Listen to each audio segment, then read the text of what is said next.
രാത്രി പറയട്ടെ, വേദപുസ്തകത്തിലെ ഏറ്റവും പ്രധാനപ്പെട്ട ഒരു പ്രയോഗമാണ് ദൈവത്തിന്റെ മുൻ നിർണയം.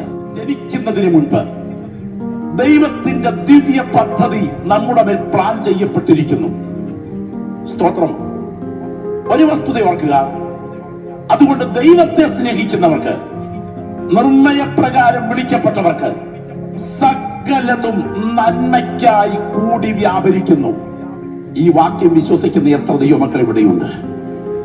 ദൈവത്തെ സ്നേഹിക്കുന്നവർക്ക്, നിർണയപ്രകാരം വിളിക്കപ്പെട്ടവർക്ക് സകലതും നന്മയ്ക്ക് എന്ന് വചനം പറയുന്നില്ല, സകലതും നന്മയ്ക്കായി കൂടി വ്യാപരിക്കുന്നു എന്ന് മാത്രമേ ദൈവത്തിന്റെ വചനം പറയുന്നുള്ളൂ. സംഭവങ്ങളൊക്കെ അതിൽ തന്നെ തിന്മയാണ്. എന്നാൽ തിന്മകളെ ചേർത്ത് വെച്ച് ഒടുവിൽ നന്മയാക്കി മാറ്റാൻ കഴിവുള്ള ഒരു കരം എന്റെ ജീവന്റെ പുറകിൽ ചലിക്കുന്നുണ്ട്. ഇസഹാക്കിന്റെ അന്ധതയുടെ പുറകിൽ ഒരു കരമുയർങ്കിൽ നീ അനുഭവിക്കുന്ന ശോധനയുടെ പുറകിലും നീ അറിയാത്ത ഒരു കരം നിനക്ക് വേണ്ടി ചലിക്കുന്നുണ്ട്. അത് തിന്മയ്ക്കല്ല, അത് നന്മയ്ക്കാണ് എന്ന് ബോധ്യമുള്ള ദൈവമക്കൾ ഇരിക്കുന്ന ഇരിപ്പിൽ കരങ്ങൾ ഉയർത്തി പറയണം, ഞാൻ അനുഭവിക്കുന്ന ശോധനയുടെ പുറകിൽ ഞാൻ അറിയാത്ത ദൈവത്തിന്റെ കരം ചലിച്ചുകൊണ്ടിരിക്കുന്നു. ഇന്ന് രാത്രി ഇവിടെ നിങ്ങൾ വെറുതെ വന്നതല്ല, സ്വർഗം ഇന്ന് രാത്രി നിങ്ങളെ ഇവിടെ കൊണ്ടുവന്നതാണ്.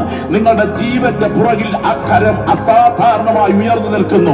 നിങ്ങളുടെ വാഗ്ദത്തത്തിനെതിരെ, നിങ്ങളുടെ ദാമ്പത്യത്തിനെതിരെ, നിങ്ങളുടെ ഭാവിക്കെതിരെ, നിങ്ങളുടെ ആരോഗ്യത്തിനെതിരെ, നിങ്ങളുടെ കുടുംബ ജീവിതത്തിനെതിരെ ഇരുട്ടിന്റെ ശക്തികൾ പത്തി വിരിച്ചുയർത്തുന്ന സകല പദ്ധതികളെയും തകർത്തുകൊണ്ട് 5 കാര്യങ്ങൾ പ്ലാൻ ചെയ്തതിന് ശേഷമാണ് ഈ ഭൂമിയിൽ ദൈവം നിന്നെ ജനിക്കാൻ അനുവദിച്ചതെങ്കിൽ അതിനെ തകർക്കാൻ ഒരു പൈശാചിക ശക്തികൾക്കും ഒരു ശാപത്തിന്റെ കെട്ടുകൾക്കും കഴിയുകയില്ല എന്ന് ബോധ്യം അകത്ത് ഭരിക്കുന്ന ദൈവമക്കൾ ഇരിക്കുന്ന ഇരിപ്പിൽ ഇന്ന് രാത്രി ശബ്ദം ഉയർത്തി പറയണം, എന്റെ ദൈവത്തിന് എന്നെ കുറിച്ച് അനാദി നിർണയമുണ്ട്. കൂടപ്പുറപ്പേ, ഈ ദൂത് ഇന്ന് രാത്രി കാതുകളിൽ മുഴങ്ങുകയല്ല, ഇന്ന് രാത്രി ഉള്ളറകളിലേക്ക് ഇറങ്ങി ചെല്ലട്ടെ.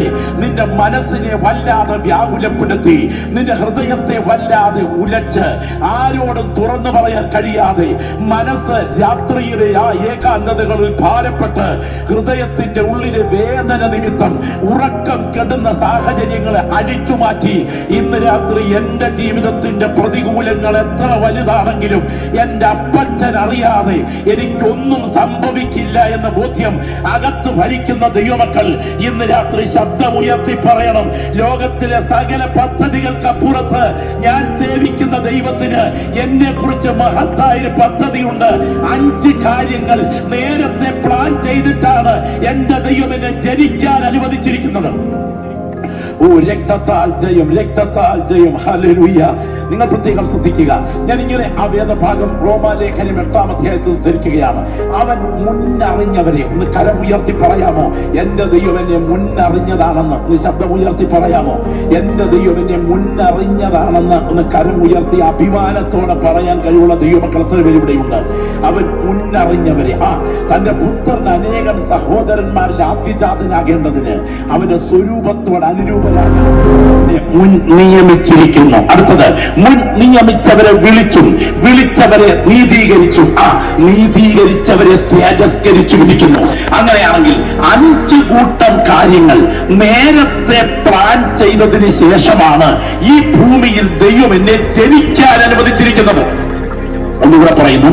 1 മുൻ അറിവ്, 2 മുൻ നിർണയം, 3 വിളി, 4 ഞാൻ ജനിക്കുന്നതിന് മുൻപ് എന്നെ കുറിച്ച് 5 കൂട്ടം കാര്യങ്ങൾ പ്ലാൻ ചെയ്തിട്ടാണ് എന്റെ ദൈവം എന്നെ ജനിക്കാൻ അനുവദിച്ചതെങ്കിൽ എന്റെ ജനനത്തിന്റെ പുറകിൽ ചലിച്ചത് മനുഷ്യന്റെ കരമല്ല, മഹാദൈവത്തിന്റെ കരമാണ്.